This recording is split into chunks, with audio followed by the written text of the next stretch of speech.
পবিত্র ঈদ উল ফিতর উপলক্ষে আগামী ১৮ মার্চ সরকারি ছুটির সিদ্ধান্ত গ্রহণ করেছে মন্ত্রিপরিষদ বিভাগ।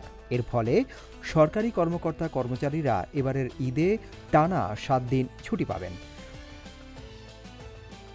বৃহস্পতিবার সকালে সচিবালয় মন্ত্রিপরিষদের বৈঠক শেষে প্রাথমিক ও গণশিক্ষা প্রতিমন্ত্রী ববি হাজ্জাজ সাংবাদিকদের একথা জানান।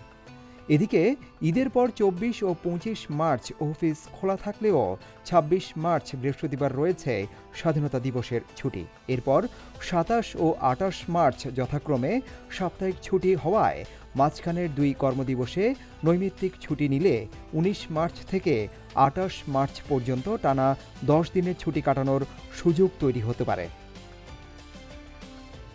বেসরকারি প্রতিষ্ঠানগুলোর ক্ষেত্রে ছুটি নির্ধারণ করে সংশ্লিষ্ট কর্তৃপক্ষ।